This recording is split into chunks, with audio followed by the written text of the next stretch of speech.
Assalamualaikum warahmatullahi wabarakatuh.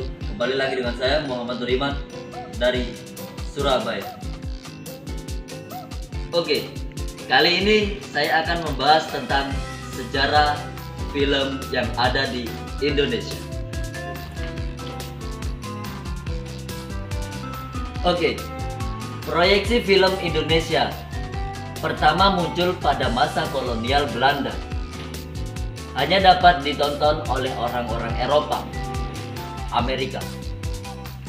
Kebanyakan film adalah film dokumenter mengenal tentang kehidupan di Indonesia dan kehidupan alam semesta di Indonesia. Salah satu contoh film dokumenter yang tayang pada tahun 1919 ini adalah Ons Out atau Timur Milik Kita.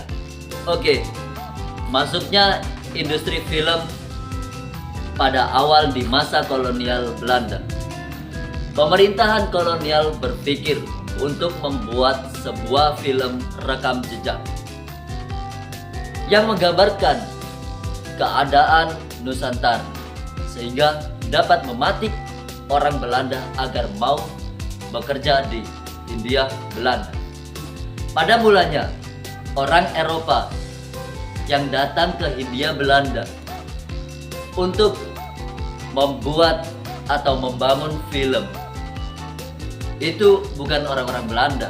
Justru orang-orang Belanda cenderung lebih terbelakang dalam masalah sinematik. Saat itu, perusahaan Belanda pembuatan film yang bernama Holland. Namun, jangan disangka perusahaan Holland sudah profesional. Bantuan tenaga dari Prancis. Kesadaran akan perkembangan film yang dapat digunakan sebagai media penarik orang-orang Belanda agar mau bekerja di negara kolonial mulai muncul dan membangun perkembangan yang ada. Oke. Sempat menjadi juara di negara sendiri pada saat tahun 1980-an. Dekade pencapaian dan popularitas industri setelah periode kemerdekaan Indonesia, terutama ketika film Indonesia menjadi bioskop-bioskop kelak dan lokal. Pada saat itulah film Indonesia sudah tidak menjadi tuan rumah lagi di negaranya sendiri. Justru film-film dari Hollywood dan Hong Kong yang merebut posisi tersebut. Hal tersebut berlangsung pada saat awal abad baru muncul film Petualangan Sherina. Oke, komersial.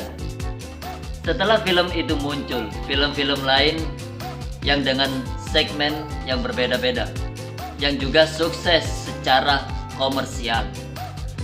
Misalnya film Jalangkung yang merupakan tonggak film horor remaja di Indonesia ini. Oke, yang non komersial.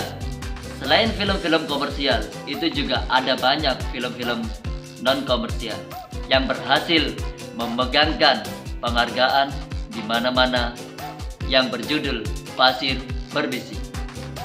Oke, dan banyak sekali.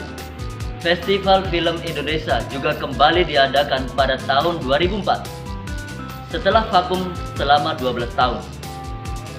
Jumlah penonton bioskop meningkat dengan lebih drastis dari 42 juta penonton pada tahun 2017 dengan jumlah layar berkisar pada 1.700 layar di tahun 2018 dan diperkirakan akan bertambah sangat banyak dengan 3.000 layar pada tahun 2020. Oke, jumlah itu sangat-sangat besar di grup besar. Oke, terutama 21 Cineplex, CGV Cinema, dan Cinemax. Saat ini dapat dikatakan dunia perfilman Indonesia tengah meningkat membangun. Masyarakat Indonesia mulai menganggap film Indonesia sebagai sebuah pilihan di samping film-film Hollywood. Oke, sekian dari pembahasan saya. Saya Muhammad Neriman, pamit undur diri. Meledak. Push up,